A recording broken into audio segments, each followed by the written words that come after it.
அன்பார்ந்த தோழர்களே, என் உயிரின் உயிரான விடுதலை சிறுத்தைகளே, அனைவருக்கும் வணக்கம்.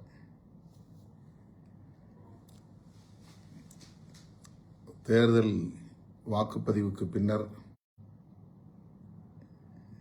இந்த சூழலில் நம்முடைய வேட்பாளர்கள் ஆங்காங்கே வாக்கு எண்ணிக்கைக்கான களப்பணிகளில் ஈடுபட்டு வருகின்றனர். முகவர்களை நியமித்து அவர்களை ஒருங்கிணைக்கிற பணிகளில் ஈடுபட்டு வருகின்றனர். இந்நிலையில் நாம் எல்லோரையும் போல மிகுந்த எதிர்பார்ப்போடு காத்திருக்கிறோம். நம்முடைய தொகுதிகளில் மட்டுமின்றி நாம் அங்கவகிக்கும் திராவிட முன்னேற்றக் கழகத்தின் தலைமையிலான மதசார்பற்ற முற்போக்கு கூட்டணி மகத்தான வெற்றியை பெற வேண்டும் என்கிற எதிர்பார்ப்போடு காத்திருக்கிறோம்.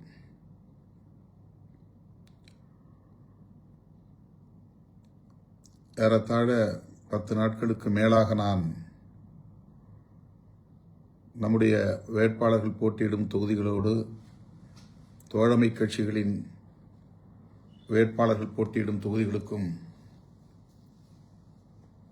வாக்கு சேகரிக்கும் பணிகளில் ஈடுபட்டேன். காலை 9 மணியிலிருந்து இரவு 10 மணி வரையில் ஒவ்வொரு நாளும் தீவிரமான வாக்கு சேகரிப்பில் ஈடுபட்டதை நீங்கள் அனைவரும் நன்கு அறிவீர்கள். களத்தில் நாம் நேரில் கண்ட உண்மை, மக்கள் பெருமளவில் திராவிட முன்னேற்றக் கழகத்தின் தலைமையிலான கூட்டணியை ஆதரிக்கிறார்கள் என்பதுதான். மக்களின் பேராதரவோடு நம்முடைய கூட்டணி மாபெரும் வெற்றியை பெறும். அந்த வகையில் விடுதலை சிறுத்தைகள் போட்டியிடும் 8 தொகுதிகளிலும் நாம் வெற்றி பெறுவோம் என்று நான் பெரிதும் நம்புகிறேன். நாம் அனைவரும் அந்த நம்பிக்கையோடு காத்திருப்போம். நான் சில தகவல்களை உங்களோடு பகிர்ந்து கொள்ள விரும்புகிறேன். முதலில் விடுதலை சிறுத்தைகளின் விருதுகள் வழங்கும் விழா தொடர்பான சில தகவல்கள். ஒவ்வொரு ஆண்டும் ஏப்ரல் 14 புரட்சியாளர் அம்பேத்கர் பிறந்த நாள் அன்று நாம் சான்றோர் பெருமக்களை தேர்வு செய்து அவர்களுக்கு விருதுகளை வழங்கி சிறப்பித்து வருகிறோம்.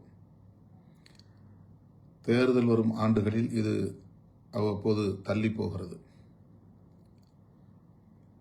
தேர்தலில் நாம் தீவிரமான ஈடுபாட்டில் இருந்த நிலையில் விருதுகள் வழங்கும் விழா தொடர்பான நிலைப்பாட்டை எடுக்க இயலவில்லை. அது தொடர்பான அறிவிப்பையும் செய்ய இயலவில்லை. அதற்காக பெரிதும் வருந்துகிறேன்.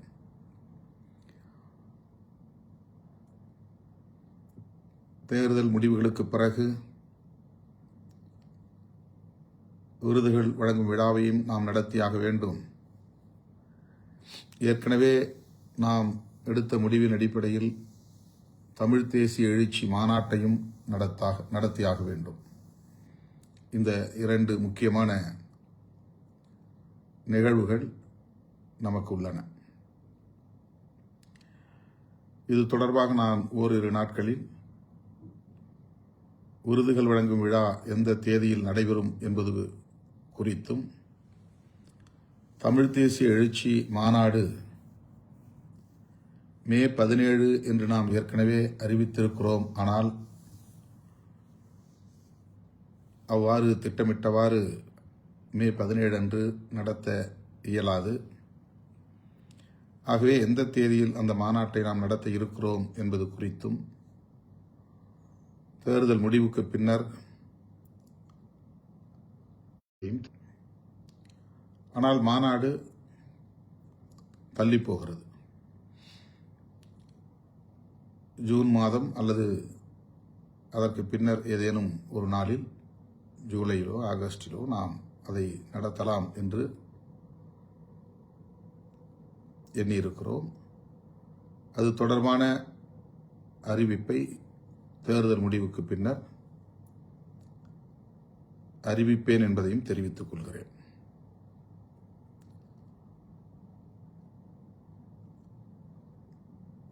தேர்தலில் நம்முடைய கட்சியின் சார்பில் அனைத்து சட்டமன்ற தொகுதிகளிலும் தேர்தல் பணிக்குழு நியமனம் செய்யப்பெற்று ஆங்காங்கே தோழர்கள் தொகுதி வாரியாக கட்டுக்கோப்பாக இருந்து சிறப்பாக பணியாற்றியிருக்கிறார்கள், ஒரு சில தொகுதிகளை தவிர.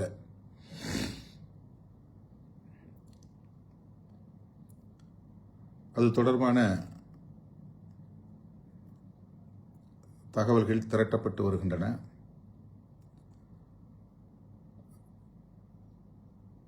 குறிப்பாக நாம் போட்டியிடாத பிற தொகுதிகளில் நம்முடைய தோழமை கட்சிகளின் வேட்பாளர்களுக்கு தேர்தல் பணி ஆற்றியதில்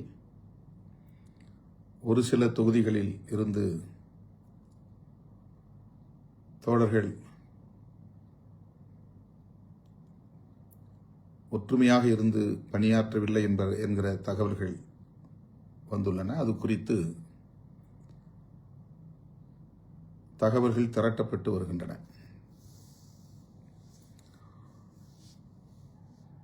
என்றாலும் கூட மிகச்சிறப்பாக நம்முடைய முன்னணி பொறுப்பாளர்கள், தோழமை கட்சிகளின் வேட்பாளர்களுடைய வெற்றிக்கு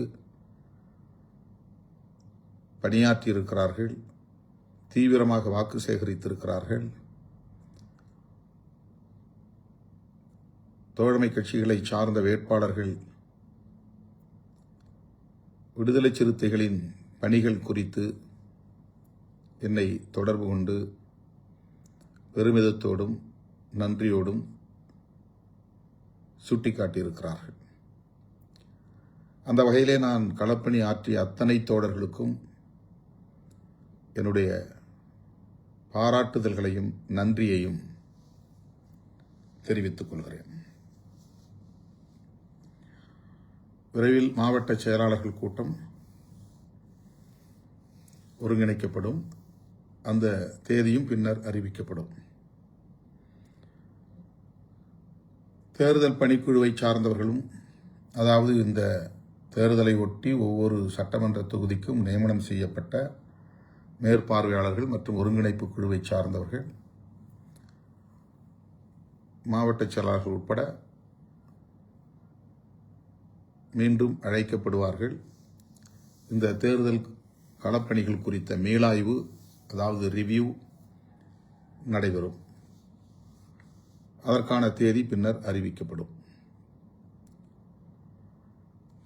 தேர்தல் நிதி ஒவ்வொரு மாவட்டத்தின் சார்பிலும் மாவட்ட செயலாளர் பொறுப்பில் வங்கி கணக்கில் செலுத்த வேண்டும் அல்லது நேரில் செலுத்த வேண்டும் என்கிற வேண்டுகோள் விடுக்கப்பட்டது. வழக்கமாக தேர்தல் காலத்தில் நாம் தேர்தல் நிதியை திரட்டுவதுண்டு. ஆங்காங்கே மண்டல வாரியாக நிகழ்வுகள் ஒருங்கிணைக்கப்படும். அந்த நிகழ்வுகளில் தேர்தல் நிதி வழங்கப்படுவது வாடிக்கையான ஒன்று. இந்த முறை அவ்வாறு நமக்கு அந்த நிகழ்வை ஒருங்கிணைப்பதற்கான கால அவகாசம் இல்லை. அதற்கான முன் ஏற்பாடுகளை நாம் செய்யவில்லை. தருமபுரி மாவட்டத்தில் மட்டும் 2 நிகழ்வுகள் ஒருங்கிணைக்கப்பெற்று ஏறத்தாழ 50 லட்சம் ரூபாய் தேர்தல் நிதியாக வழங்கினார்கள். தமிழ்நாட்டிலேயே ஒரே ஒரு மாவட்டம், தருமபுரி மாவட்டம். அரூரில் ஒரு நிகழ்வு, தருமபுரியில் ஒரு நிகழ்வு. 2 நிகழ்வுகளிலும் சேர்த்து சற்றொப்ப 50 லட்சம் ரூபாய் நிதியை வழங்கினார்கள். அந்த தோழர்களுக்கு இந்த நேரத்தில் நான் நெஞ்சார்ந்த நன்றியை தெரிவித்துக் கொள்கிறேன். அதேபோல நான் விடுத்த வேண்டுகோளை ஏற்று பல மாவட்ட செயலாளர்கள் உடனே நேரில் என்னை சந்தித்து நிதியை வழங்கினார்கள். குறைந்தபட்சம் 50,000 1 லட்சம் 2 லட்சம் என்று சில மாவட்ட செயலாளர்களும், ஒரு சில மாவட்ட செயலாளர்கள் 5 லட்சம் 8 லட்சம் வரையிலும் வழங்கியிருக்கிறார்கள். தலைமை விடுத்த வேண்டுகோளை ஏற்று உடனடியாக தேர்தல் நிதியை கட்சிக்கு வழங்கிய மாவட்ட செயலாளர்கள் மற்றும் இதர முன்னணி பொறுப்பாளர்கள் அனைவருக்கும் நான் நன்றி சொல்ல கடமைப்பட்டிருக்கிறேன். அனைவருக்கும் மனமார்ந்த நன்றி. மாவட்ட செயலாளர்கள் மட்டுமின்றி மாநில பொறுப்பாளர்களும் நான் விடுத்த வேண்டுகோளை ஏற்று ஒரு சில தோழர்கள் தலா 10,000 என்கிற வகையிலே தேர்தல் நிதி வழங்கியிருக்கிறார்கள். பெரும்பாலானோர் மாநில பொறுப்பாளர்கள் அவ்வாறு நிதி வழங்கவில்லை. ஒரு சில தோழர்கள் வழங்கியிருக்கிறார்கள். அவ்வாறு வழங்கிய தோழர்களுக்கு நெஞ்சார்ந்த நன்றியை உரித்தாக்குகிறேன். செலுத்தாதவர்கள் விரைவில் செலுத்த வேண்டும் என்றும் கேட்டுக்கொள்கிறேன். கட்சி ஒரு நிலைப்பாட்டை எடுக்கிற போது அந்த நிலைப்பாட்டை நடைமுறைப்படுத்த வேண்டும் என்பது கட்சிக்கு வலு சேர்க்கும். அது ஒரு ஒழுங்கை உருவாக்கும். தலைமை எடுக்கிற முடிவு அல்லது கட்சி ஒருங்கிணைந்து எடுக்கிற முடிவு எதுவாக இருந்தாலும் அந்த முடிவை ஏற்றுக்கொள்வதும் நடைமுறைப்படுத்துவதும் ஒவ்வொருவரின் கடமையாகும், பொறுப்பாகும். அந்த பொறுப்பை உணர்ந்து செயல்பட்ட தோழர்களுக்கு மீண்டும் மனமார்ந்த நன்றியை உரித்தாக்குகிறேன்.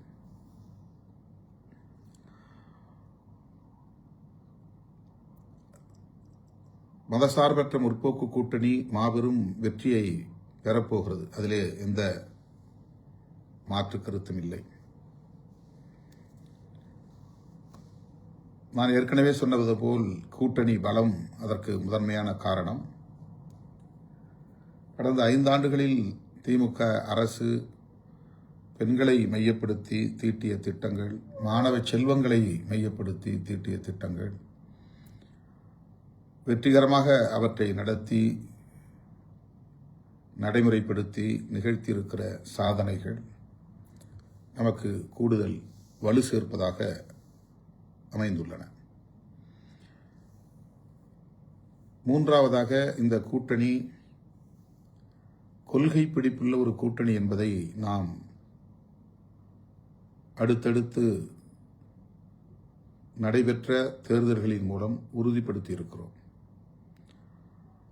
மதச்சார்பின்மையை முன்னிறுத்தி தமிழகத்தில் மதத்தின் பெயரால், சாதியின் பெயரால் சமூகங்களை பிளவுபடுத்துவதற்கு இடம் கொடுத்து விடக்கூடாது, வன்முறை அரசியலுக்கு வழிவகுத்து விடக்கூடாது, வட இந்திய மாநிலங்களில் நிகழ்வது போன்ற வெறுப்பு அரசியல் இங்கே தலை தூக்கிவிடக்கூடாது என்கிற பொறுப்புணர்வோடு இந்த ஒரு அணி தொடர்ந்து கடமையாற்றி வருகிறது என்பதை மக்கள் உணர்ந்திருக்கிறார்கள். ஆக இந்த கூட்டணியின் மீதான நன்மதிப்பு, ஒரு குட் ஃபெய்த், ஒரு கிரெடிபிலிட்டி, நம்பகத்தன்மை மக்களிடையே வளர்ந்தோங்கி இருக்கிறது. அது நம்முடைய கூட்டணியின் வெற்றிக்கு கூடுதல் பலம். இவை எல்லாவற்றையும் விட விடுதலை சிறுத்தைகள் கட்சி இந்த கூட்டணியை கட்டுக்கோப்பாக வைத்திருப்பதில் எடுத்துக்கொண்ட முயற்சி,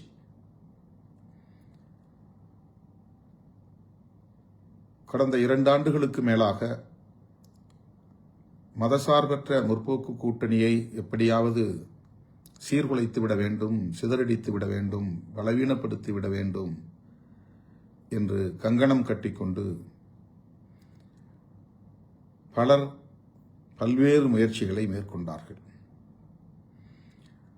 அவர்களின் டார்கெட், இலக்கு விடுதலை சிறுத்தைகள் கட்சியாகத்தான் இருந்தது. குறிப்பாக திருமாவளவன் எப்படியாவது விடுதலை சிறுத்தைகள் கட்சியை அல்லது திருமாவளவனை அந்த கூட்டணியில் இருந்து வெளியேற்றிவிட்டால் போதும், மதசார்பற்ற முற்போக்கு கூட்டணியை சிதறடித்துவிட முடியும் என்று கணக்கு போட்டார்கள். அதாவது நம்மை ஒரு துருப்புச் சீட்டாக பயன்படுத்த முயற்சித்தார்கள். நம் மூலமாக அந்த கூட்டணியை பலவீனப்படுத்த திட்டம் போட்டார்கள். இது வெறும் யூகமில்லை, அனைவரும் அறிந்த வெளிப்படையான அரசியல் உண்மை. அதற்கு நாம் கிஞ்சித்தும் இடம் கொடுக்கவில்லை.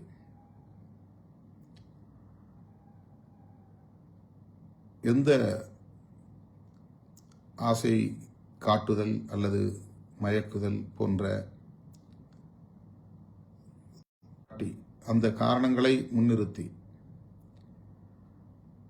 அதன் மூலம் நம்முடைய இயக்க தோழர்களை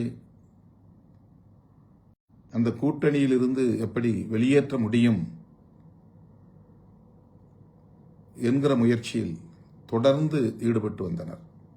எல்லா முயற்சிகளையும் நாம் அமைதி காத்ததன் மூலம், உணர்ச்சி வயப்படாமல் நிதானமாக செயல்பட்டதன் மூலம் முறியடித்தோம். நம்மை பொறுத்தவரையில் தொலைநோக்கு பார்வையோடு இந்த கூட்டணியில் இருக்கிறோம். வேறு எந்த காரணமும் முதன்மையானதாக இல்லை.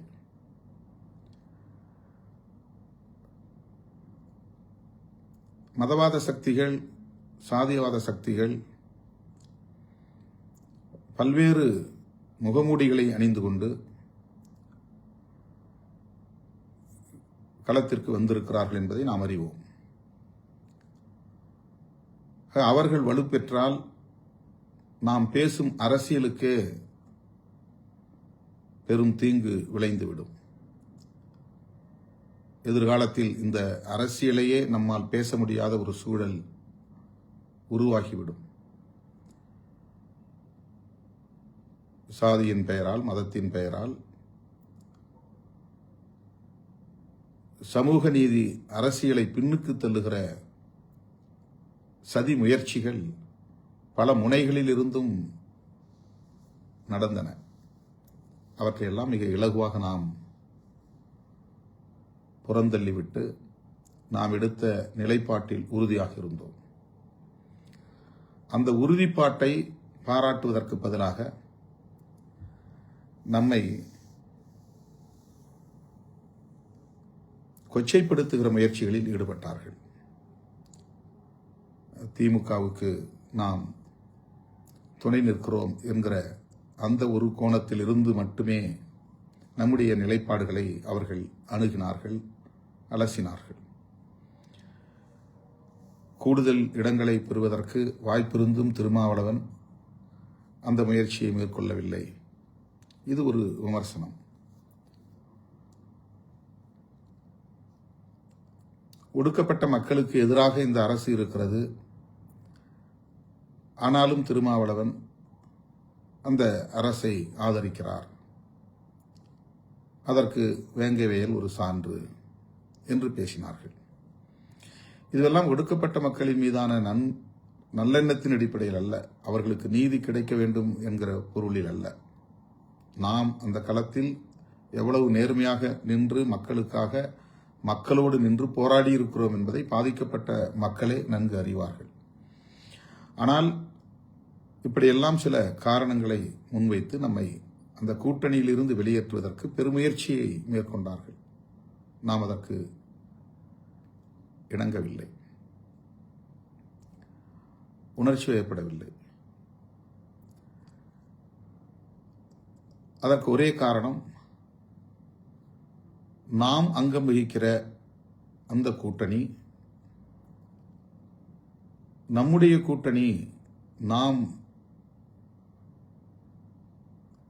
இணைந்து இடதுசாரி சக்திகளோடும் இதர ஜனநாயக சக்திகளோடும் இணைந்து பயணிக்கிற ஒரு கூட்டணி. அந்த கூட்டணியை பலவீனப்படுத்திவிட்டு தற்காலிகமான ஒரு லாபத்திற்காக அல்லது ஆதாயத்திற்காக ஒரு முடிவை எடுத்து காலத்தால் பழிக்கும் அளவுக்கு, களங்கம் உருவாகக்கூடிய அளவுக்கு ஆளாகிவிடக்கூடாது என்கிற எச்சரிக்கை உணர்வு. இந்த எச்சரிக்கை உணர்வை சமூக ஊடகங்களில் விவாதிக்கக்கூடியவர்கள் யாரும் சுட்டிக்காட்டி பாராட்டவில்லை. எத்தனையோ வாய்ப்புகள் இருந்தும் எவ்வளவோ ஆசை காட்டியும் கூட அதற்கு இணங்காமல் தான் எடுத்த நிலைப்பாட்டில் திருமாவளவன் உறுதியாக இருக்கிறார். அந்த உறுதிப்பாட்டை வரவேற்கிறோம், பாராட்டுகிறோம் என்று சொல்லுவதற்கு சமூக ஊடகங்களில் ஆட்கள் இல்லை. மிக மிக சொற்பமாக ஒரு சிலர் அதை உணர்ந்து வெளிப்படையாக சுட்டிக்காட்டி பாராட்டி இருக்கிறார்கள். ஆகவே இன்றைக்கு மதசார்பற்ற முற்போக்கு கூட்டணி இந்த மாபெரும் வெற்றியை பெறப்போகிறது, திமுக ஆட்சியை கைப்பற்றப் போகிறது என்று சொன்னால் அதற்கு விடுதலை சிறுத்தைகளின் அணுகுமுறையும் விடுதலை சிறுத்தைகளின் உறுதிப்பாடான நிலைப்பாடும் ஒரு காரணம் என்பதை யாரும் மறந்துவிட முடியாது, மறுத்துவிட முடியாது. இதை யாரும் சுட்டிக்காட்டி விவாதிக்கப் போவதில்லை. ஆனால் நாம் உணர்ந்தாக வேண்டும், நீங்கள் உணர்ந்தாக வேண்டும். நாம் சராசரி அரசியல்வாதிகளைப் போல் செயல்பட்டிருந்தால், கூடுதல் இடங்களுக்காக ஆசைப்பட்டிருந்தால், மாற்றம் என்கிற பெயரில் நாம் வேறொரு முடிவை எடுத்திருந்தால், தமிழ்நாடு அரசியல் தலைகீழாக மாறியிருக்கும் என்பதிலே யாருக்கும் மாற்று கருத்து இருக்க முடியாது. அதை நாம் விரும்பவில்லை.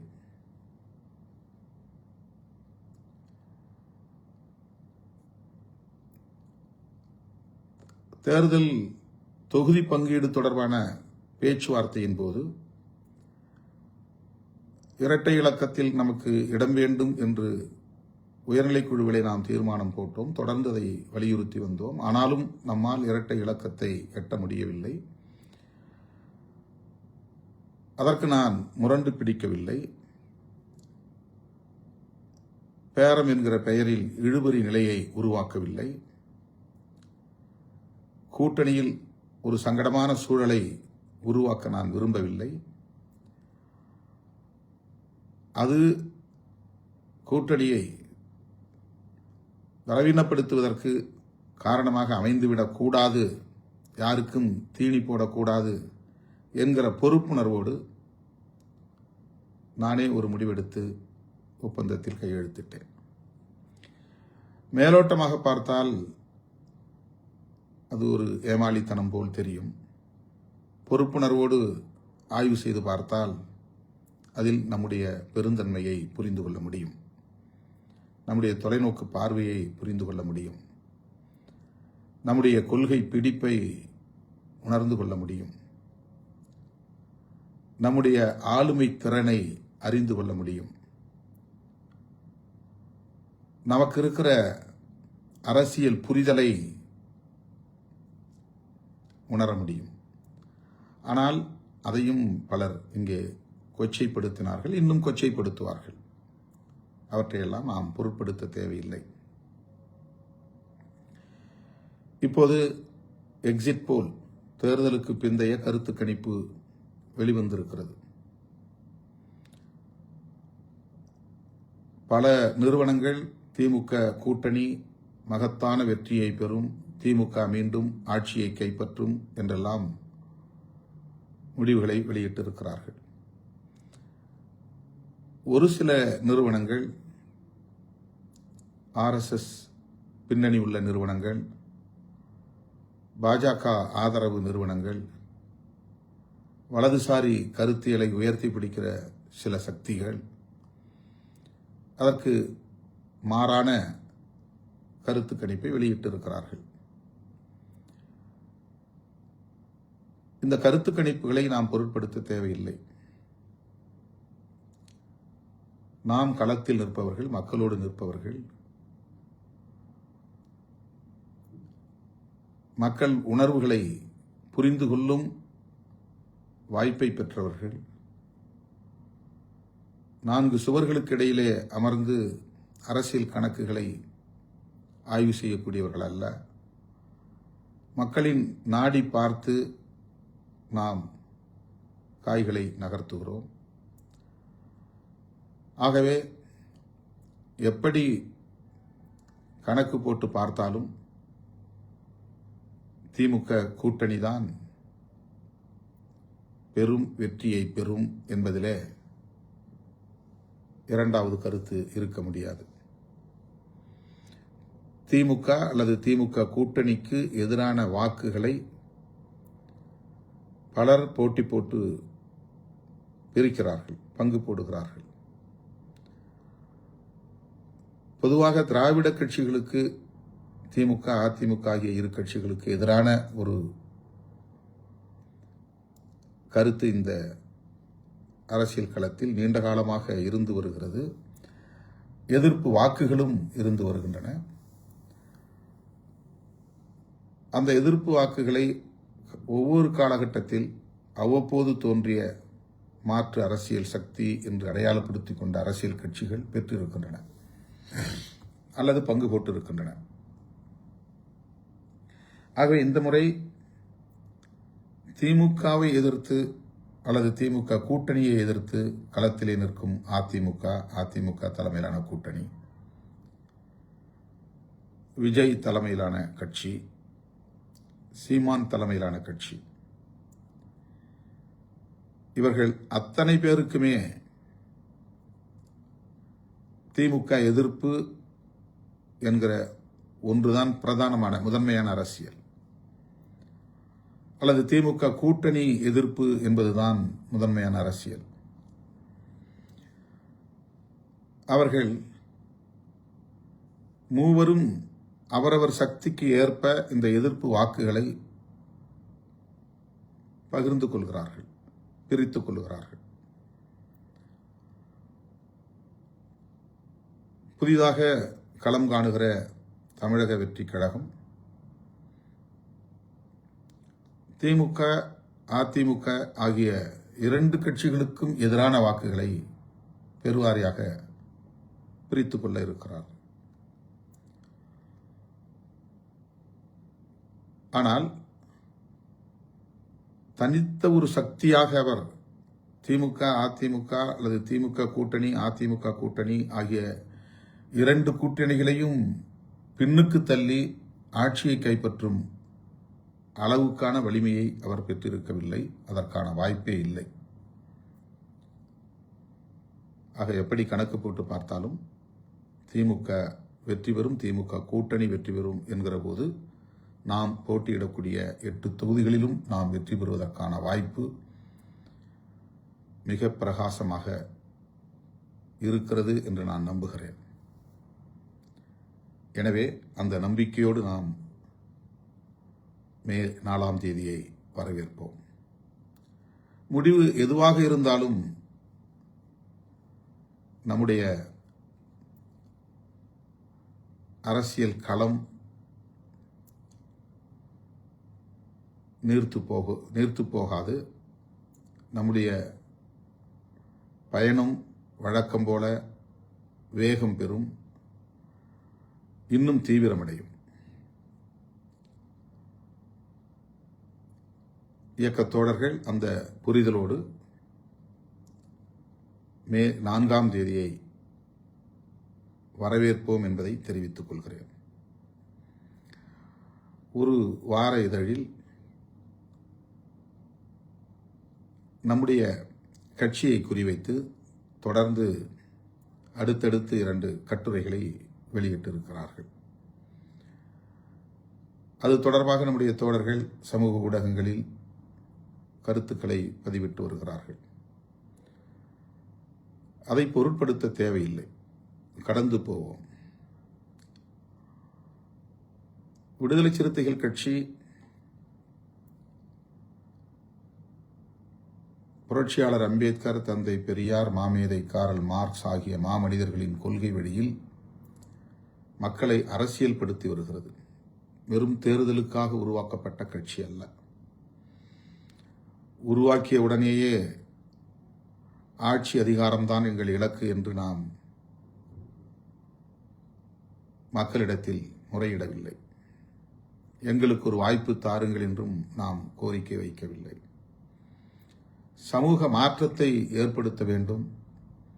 அதற்கு அரசியல் அதிகாரமும் தேவை. அந்த அடிப்படையில் நாம் தேர்தல் களத்தை சந்திக்கிறோம்.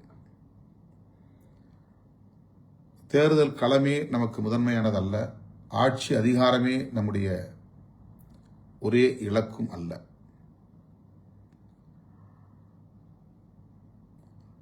ஆகவே நம்முடைய கட்சி ஒரு கூட்டணியில் இணைந்து சட்டப்பேரவை தேர்தல்களில் சில இடங்களை பெற்று வேட்பாளர்களை நிறுத்துகிறோம். பெரிய ஒரு கூட்டணியிலே இடம்பெறுகிற போது சில இடங்களை மட்டுமே பெறும் நிலை தவிர்க்க முடியாதது. இது ஒரு அரசியல் இயக்கம். சமூக இயக்கம் என்கிற நிலையிலிருந்து ஒரு அரசியல் இயக்கமாக பரிணாமம் பெற்று வருகிறது. ஒரு குறிப்பிட்ட சமூக அடையாளம் இந்த இயக்கத்திற்கு உண்டு என்றாலும் கூட அனைத்து தரப்பை சார்ந்த அனைத்து சமூக மக்களும் இந்த கட்சியை ஒரு பொதுவான அரசியல் இயக்கமாக பார்க்கும் வகையில், அணுகும் வகையில், ஏற்கும் வகையில் நம்முடைய அரசியல் உத்திகளை நாம் மேற்கொண்டு வருகிறோம், கையாண்டு வருகிறோம். அதன் அடிப்படையில் தான் 6 தொகுதிகளை பெற்றாலும் 2 பொது தொகுதிகள், 8 தொகுதிகளை பெற்றாலும் 2 பொது தொகுதிகள் என்று நாம் பொது தொகுதிகளையும் பெற்று தலித் அல்லாத தோழர்களை வேட்பாளர்களாக நிறுத்தி அவர்களை சட்டமன்றத்திற்கு கடந்த தேர்தலில் அனுப்பியிருக்கிறோம். முதல் முறையாக ஒவ்வொரு சட்டப்பேரவை தேர்தலிலும் ஒரு இஸ்லாமியருக்கு நாம் வாய்ப்பு கொடுத்து சிறுபான்மை சமூகத்தினருக்கான ஒரு பேரியக்கம் இது என்பதை அரசியல் ரீதியாக உறுதிப்படுத்தி இருக்கிறோம். 30 இடங்களை பெற்றாலும் கூட அதிலே ஒரு முஸ்லீமை நிறுத்துவதில்லை என்கிற நிலையை சில கட்சிகள் கையாண்டிருக்கின்றன. 100க்கும் மேற்பட்ட இடங்களில் போட்டியிட்டாலும் ஓரிரு தொகுதிகளில் மட்டும்தான் இஸ்லாமியர்களுக்கு வாய்ப்பளிக்கிற நிலை இருக்கிறது. ஆனால் நாம் 2006, 2011, 2016, 2021 என்று அடுத்தடுத்து சட்டப்பேரவை பொதுத் தேர்தல்களில் நாம் எத்தனை இடங்களை பெற்றாலும் அவற்றில் ஒரு இஸ்லாமியரை கட்டாயமாக வேட்பாளராக்கி இருக்கிறோம். வெற்றி பெற்றாலும் வெற்றி பெறாவிட்டாலும் அந்த வாய்ப்பை தந்திருக்கிறோம். அதேபோல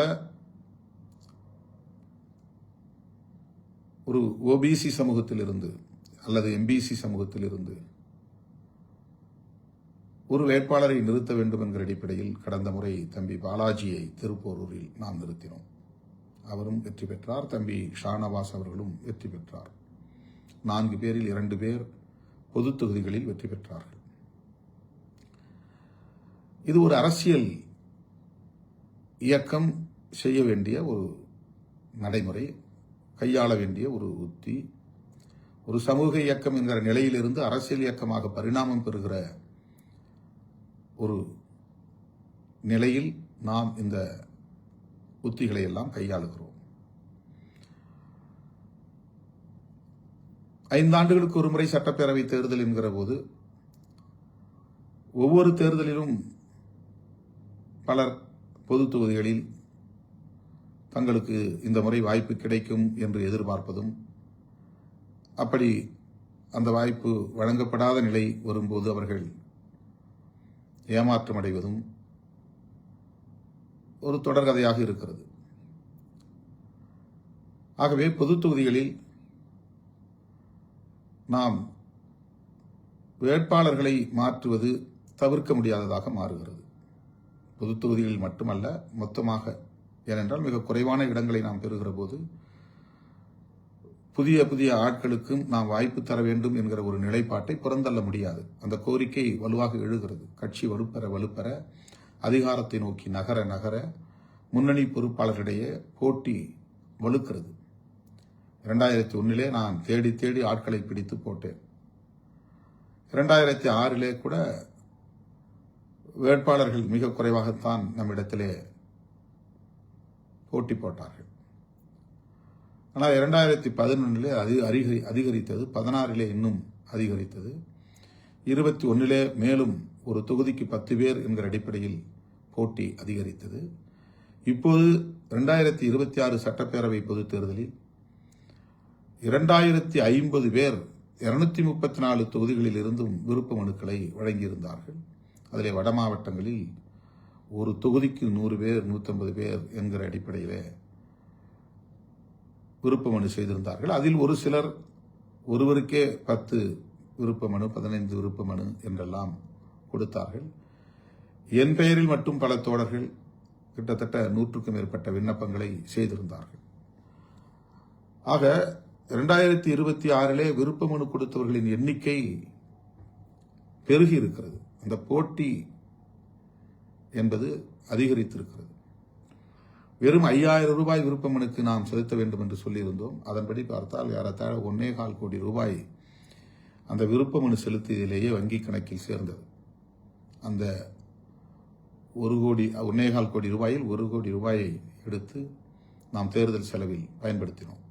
வேட்பாளர்களுக்கு தலா 10 லட்சம் உடனே நான் காசோலை மூலமாக வழங்கினேன். இது நம்முடைய தோழர்கள் சொந்த பணத்திலிருந்து கட்சிக்கு என்று செலுத்திய தொகை. இதை உங்களுக்கு நான் வழங்குகிறேன். அவர்களை நெஞ்சிலே நிறுத்திக் கொண்டு இந்த பணத்தை எடுத்துச் செல்லுங்கள். நம் தோழர்கள் கொடுத்த பணம் இது எங்கும் நன்கொடையாக திரட்டிய பணம் இல்லை என்றெல்லாம் சொல்லியே கொடுத்தேன். ஆக போட்டி நாளுக்கு நாள் ஒவ்வொரு தேர்தலிலும் அதிகரிக்கிறது. அப்படி அதிகரிக்கிற போது புதிய முகங்களுக்கு வாய்ப்பு தர வேண்டும் என்பதை ஒரு நிலைப்பாடாக நாம் எடுக்க வேண்டிய ஒரு கட்டாயம் எழுகிறது. அந்த அடிப்படையில் தான் பொது தொகுதிகளில் வென்ற தம்பி ஷானவாஸ் அவர்களுக்கும் தம்பி SS பாலாஜி அவர்களுக்கும் இந்த முறை நான் வாய்ப்பு தர இயலாமல் போனது. ஆனால் அதற்கு வெவ்வேறு காரணங்களை பலரும் சமூக ஊடகங்களில் எடுத்துச் சொன்னார்கள், விவாதித்தார்கள். அது உண்மையல்ல. அந்த காரணங்கள் எதுவும் உண்மையல்ல. திமுக கூட்டணியில் உறுதியோடு இருப்போம் என்ற முடிவை திருமாவளவன் தான் எடுக்கிறான். திமுக கூட்டணியில் விடுதலை சிறுத்தைகள் கட்சி நீடிப்பதற்குரிய காரணங்களை திருமாவளவன் தான் விளக்குகிறான். அதை பின்பற்றிதான் இயக்கத்தோழர்கள், நம்முடைய சட்டமன்ற உறுப்பினர்கள் 4 பேருமே சட்டமன்றத்தில் பேசினார்கள். அது எனக்கு எப்படி முரண்பாடானதாக இருக்க முடியும்? அது முற்றிலும் தவறான ஒரு கருத்து. அவர்களுக்கு வழங்கப்படவில்லை என்ற ஒரே காரணத்தை வைத்து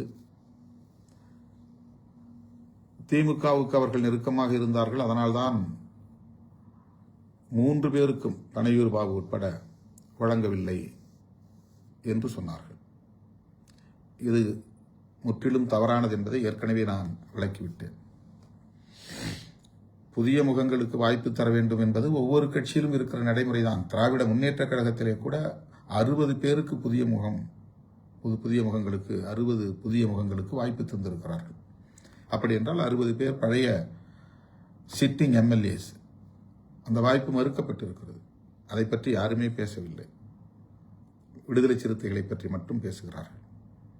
ஏனென்றால் அவர்கள் எடுத்த முயற்சிக்கு திருமாவளவன் இணங்காமல் திமுக கூட்டணியை கட்டுக்கோப்பாக வைத்திருப்பதற்கு முதன்மை காரணியாக இருந்திருக்கிறான் என்பதை அவர்களால் பொறுத்து கொள்ள முடியவில்லை, சகித்துக் கொள்ள முடியவில்லை. நம் மீது அவருடைய காழ்ப்பை கொட்ட வேண்டும், கக்க வேண்டும் என்பது அடிப்படை காரணம். கம்யூனிஸ்ட் கட்சிகளில் கூட சென்ற முறை வென்றவர்கள் இந்த முறை வாய்ப்பு மறுக்கப்பட்டிருக்கிறார்கள். யாரும் அதை பேசவில்லை. ஒவ்வொரு கட்சியிலும் இது நடைமுறையில் இருப்பதுதான். வெற்றி பெற்றவர்களுக்கே திரும்ப திரும்ப தருவது என்பது இயலாத ஒன்று. இந்த முறை அந்த 2 பேருக்கும் 3 பேருக்கே மீண்டும் கொடுத்திருந்தால் புதிய 3 பேருக்கான வாய்ப்பு மறுக்கப்பட்டிருக்கும். ஆக இந்த முறை இஸ்லாமியர் ஒருவருக்கு, கிறித்தவர் ஒருவருக்கு வழங்க வேண்டும் என்கிற அடிப்படையில் தான் பன்ருட்டி ஒரு இஸ்லாமியருக்கும் திருப்போரூர் ஒரு கிறித்தவருக்கும் வழங்கப்பட்டிருக்கிறது. இது என்னுடைய நிலைப்பாடு. அவர்களுக்கு வழங்கவில்லை என்பதற்கு இதுதான் காரணமே தவிர வேறொன்றுமில்லை. செய்யூர் தொகுதியை பொறுத்தவரையில் மீண்டும் அதை நான் உங்களுக்கு விளக்க கடமைப்பட்டிருக்கிறேன். என்னை நம்பி என்னோடு களத்தில் நிற்கிற நீங்கள் அதில் தெளிவாக இருக்க வேண்டும். எனக்கு எதிராக எவ்வளவோ அவதூறுகளை பலரும் பரப்புகிறார்கள், அதை நான் காதில் போட்டுக் கொள்வதில்லை. ஆனால் நீங்கள் என்னோடு 30-35 ஆண்டுகளாக கைகோர்த்து களத்தில் நிற்கிற என் உயிரின் உயிரான விடுதலை சிறுத்தைகள் தெளிவோடு இருக்க வேண்டும். நான் இந்த தேர்தலில் போட்டியிடுவது என்று எடுத்த முடிவின் காரணமாக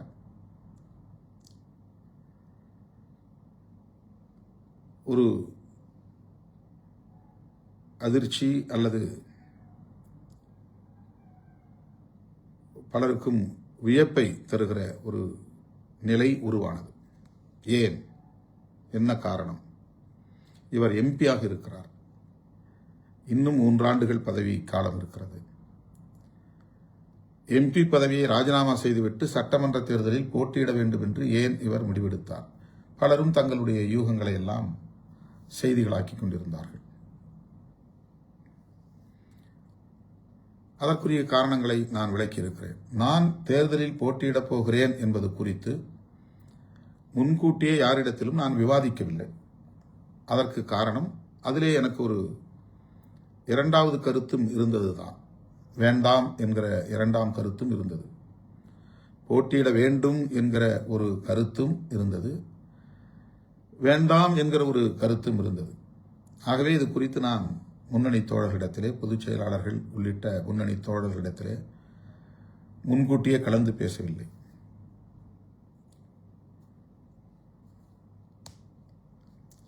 திடுமென நான் போட்டியிடுவதாக அறிவித்தேன். நம்முடைய தோழர்கள், முன்னணி தோழர்கள் பலரும் அதிர்ச்சி அடைந்தார்கள். மற்றவர்கள் எப்படியோ அது வேறு. நம்முடைய தோழர்கள், நான் போட்டியிடுவது என்று முடிவெடுத்ததும் காட்டுமன்னார்குடி தொகுதியில்தான் என்று அறிவித்ததும், அதனால் கட்சியின் பொதுச் செயலாளர் சிந்தனை செல்வன் அவர்களை செய்யூருக்கு மாற்றியதும், அதன் அடிப்படையில் இயக்கத் தோழர்கள் அதிர்ச்சிக்குள்ளானதும் ஒரு இயல்பான நிலைதான். நான் போட்டியிடுவதென்று முடிவெடுத்த பிறகு நான் 8 தொகுதிகளில் எந்த இடத்திலும் தலைவர் என்கிற முறையிலே போட்டியிட முடியும். பெரியகுளத்தில் கூட நான் போட்டியிடலாம், அல்லது செய்யூரில் கூட நான் போட்டியிடலாம். ஆனால் டெஸ்டட் அண்ட் ப்ரூவ்டு, சோதிக்கப்பட்டு நிரூபிக்கப்பட்ட வாக்கு வங்கி நமக்கு காட்டுமன்னார் கோவிலில் உள்ளது. அங்கே விண்ணப்பம் செய்துவிட்டு நான் 8 தொகுதிகளுக்கும் சுற்றுப்பயணம் மேற்கொள்ள முடியும், பிற தொகுதிகளுக்கும் சுற்றுப்பயணம் மேற்கொள்ள முடியும். அந்த வசதிக்காக காட்டுமன்னார்குடியை நான் தேர்வு செய்யும் போது சிந்தனை செல்வன் அவர்களை ஒரு பாதுகாப்பான தொகுதி செய்யூர் என்கிற அடிப்படையில் செய்யூருக்கு மாற்ற வேண்டியிருந்தது. ஆக அவரை செய்யூருக்கு மாற்றியதால் பனையூர் பாபுக்கு அங்கே வாய்ப்பு தர இயலவில்லை.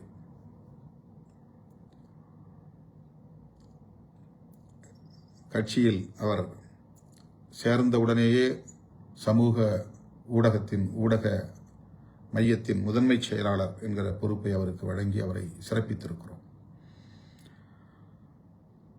அதன் பிறகு எத்தனையோ தோழர்கள் போட்டி போட்ட நிலையில் நீண்ட காலமாக என்னோடு பயணிக்கிற மூத்த தோழர்கள் வேட்பாளராக வேண்டும் என்று விரும்பிய நிலையில் அந்த தொகுதியில் பனையூர் பாபு அவர்களுக்கு ஒரு வாய்ப்பை தந்து சட்டமன்ற உறுப்பினராக்கியிருக்கிறோம்.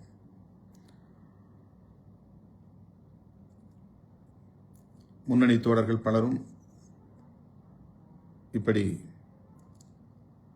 கட்சிக்கு வந்த உடனேயே பலருக்கு வாய்ப்பை தந்து அவர்களெல்லாம் அதிகார வலிமை உள்ளவர்களாக ஆக்குகிறீர்கள். எங்களை போன்றவர்கள் இப்படி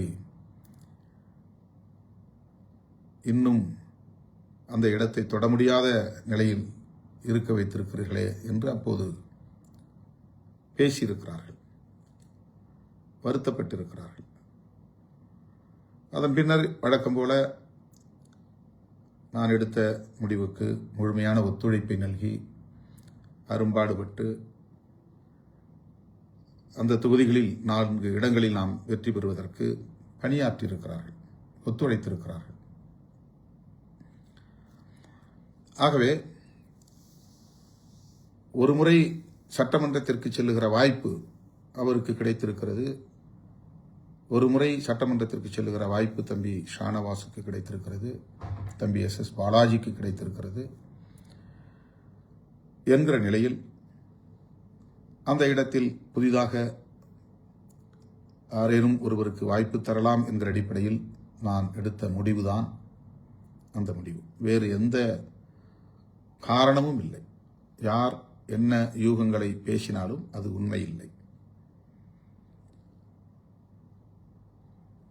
நான் போட்டியிடுவேன் என்று அறிவித்ததும், காட்டுமன்னார்குடி தொகுதி என்று அறிவித்ததும், பின்னர் அந்த போட்டியிலிருந்து நான் விலகிக் கொண்டதும் விமர்சனங்களுக்கு உரியவைதான். நான் உடன்படுகிறேன். நான் போட்டியிடுவது என்று எடுத்த முடிவுக்கான காரணங்கள் அல்லது விலகிக் கொண்டதற்கான காரணங்கள் உடன் நெருக்கமாக உள்ள முன்னணி தோழர்கள் அனைவருக்கும் நன்கு தெரியும்.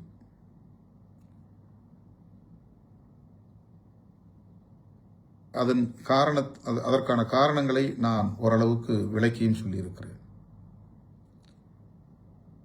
மேலும் அதை நான் விரிவாக பேச விரும்பவில்லை. அப்படி ஒரு முடிவை நான் எடுத்ததன் விளைவாகத்தான் பொதுச் செயலாளர் சிந்தனை செல்வன் மீண்டும் காட்டுமன்னார்குடியில் போட்டியிடுவதற்கான சூழல் அமையவில்லை. செய்யூருக்கு அவரை மாற்ற வேண்டிய நிலை உருவானது. இந்த உண்மை பனையூர் பாபு அவர்களுக்கும் சரி, தம்பி SS பாலாஜி அவர்களுக்கும் சரி, ஷா நவாஸ் அவர்களுக்கும் சரி விளங்கும் என்று நான் அறிவேன், விளக்கியும் இருக்கிறேன். வேட்பாளரை அறிவித்த அடுத்த நாளே தம்பி பாலாஜி வந்து தங்களின் முடிவுக்கு நான் கட்டுப்படுகிறேன், களப்பணி ஆற்றுகிறேன் என்று மனந்திறந்து பேசினார். ஓரிரு நாட்களுக்கு பின்னர் தம்பி ஷானவாஸ் நேரிலே வந்து என்னை சந்தித்து பேசினார். அப்போதே அவர்களுக்கு நான் கட்சியில் பொறுப்புகளை அறிவிப்பதாகத்தான் எண்ணியிருந்தேன். அவர்கள் இருவருமே அவசரமில்லை, தேர்தல் முடியட்டும் என்று என்னிடத்திலே கூறியிருந்தார்கள். அவர்களோடு கலந்து பேசிதான் இந்த பொறுப்பை அவர்களுக்கு அறிவித்துள்ளேன். முதன்மை செயலாளராக தம்பி ஷானவாஸ் அவர்களையும் பொருளாளராக தம்பி பாலாஜி அவர்களையும் நியமித்திருக்கிறோம். பனையூர் பாபு அவர்களை சந்திக்க இயலவில்லை. அவரோடு கலந்து பேசி அவருக்கு விருப்பமான பொறுப்பு என்னவோ அந்த பொறுப்பை வழங்க எண்ணி இருக்கிறோம். ஆனால் இரண்டாவது முறை தேர்தலில் போட்டியிடுவதற்கான வாய்ப்பு வழங்கவில்லை என்ற ஒரே ஒரு காரணத்தை வைத்து கட்சிக்குள் குழப்பத்தை ஏற்படுத்துவதற்கு ஒரு பத்திரிகை முயற்சிக்கிறது என்றால் அவர்களின் எண்ணம் என்னவாக இருக்கும் என்பதை நீங்கள் புரிந்து கொள்ள வேண்டும். எந்த பின்னணியில் அவர்கள் இதை செய்கிறார்கள் என்பதை புரிந்து கொள்ள வேண்டும்.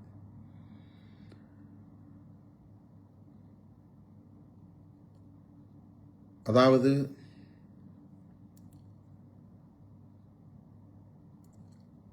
அந்த இதழ் திமுகவுக்கும் திமுக கூட்டணிக்கும் எதிராக தொடர்ந்து பல கட்டுரைகளை தேர்தலுக்கு முன்பும் தேர்தலுக்கு பின்பும் எழுதி வந்ததை நாம் அறிவோம். அதுதான் அவர்களின் நிலைப்பாடு. அது நீண்ட காலமாக அவர்கள் திமுகவுக்கு எதிராகத்தான் செயல்பட்டு வருகிறார்கள். திமுக கூட்டணியில் நாம் இருப்பதனால் நமக்கு எதிராக அவர்கள் செயல்படுகிறார்கள். அவர்கள் விரும்பியதைப் போல விடுதலை சிறுத்தைகள் கட்சி ஒரு நிலைப்பாட்டை எடுக்கவில்லை அல்லது திருமாவளவன் எடுக்கவில்லை என்பதனால் நம் மீது காழ்ப்பை கக்குகிறார்கள்.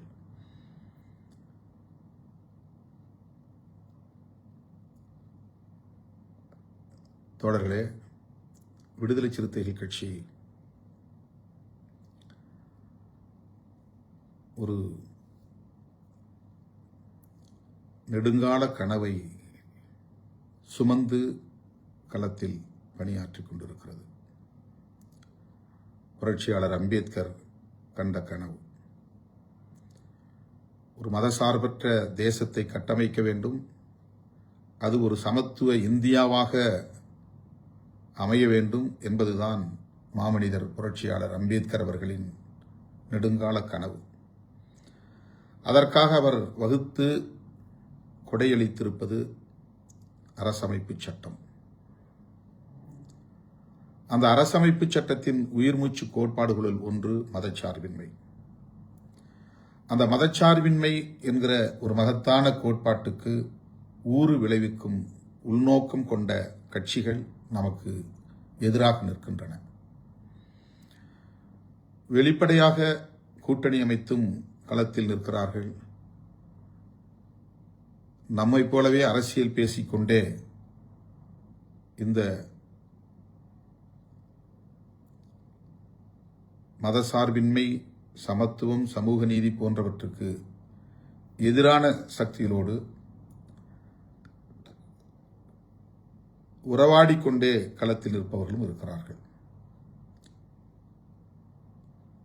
குறிப்பாக விஜய் அவர்கள்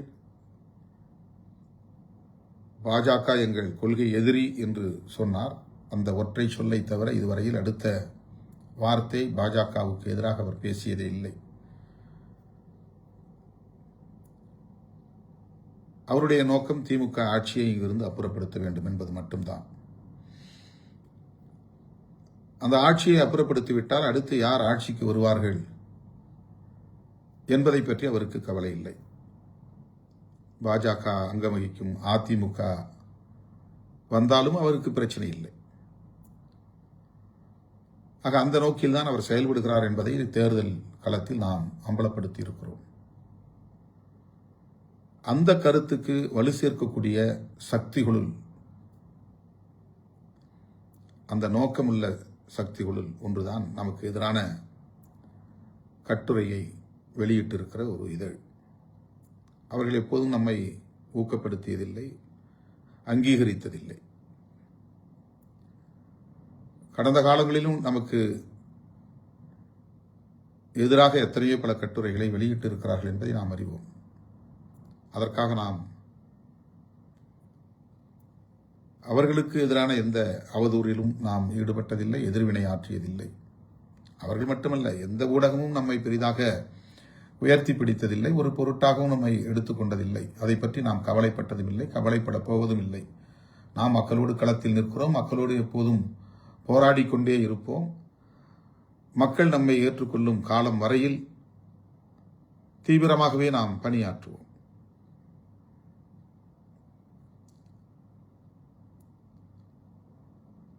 எனவே தேர்தல் நேரத்தில் வேட்பாளர்களை தேர்வு செய்ததில் குறிப்பாக நான் போட்டியிடுவதென்று முடிவெடுத்ததில் அதன் அடிப்படையில் சில நிலைப்பாடுகளை நான் மேற்கொள்ள நேர்ந்தது. அதில் எந்த உள்நோக்கமும் இல்லை. தனிப்பட்ட முறையில் ஒருவரை மனதிலே வைத்து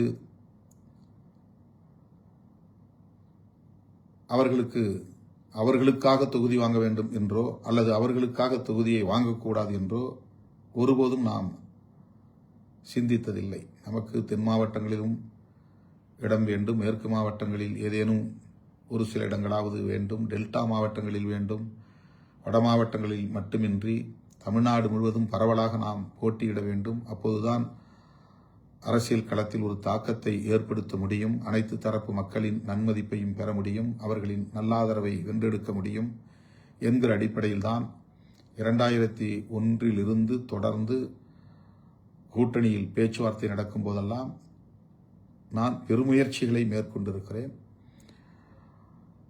தென் மாவட்டங்களில் ஒரு முறை நமக்கு சமயநல்லூர் 2001 கிடைத்தது. அதன் பிறகு ஒரு நீண்ட இடைவெளிக்கு பிறகு இப்போது பெரியகுளம் கிடைத்திருக்கிறது. அரூரில் போட்டியிடுவதற்கு நமக்கு 2011, 2006, 2016 நமக்கு வாய்ப்பு கிட்டியது. இப்போது 21, 26 கிட்டவில்லை. இதை தோழர்கள் புரிந்து கொள்ள வேண்டும்.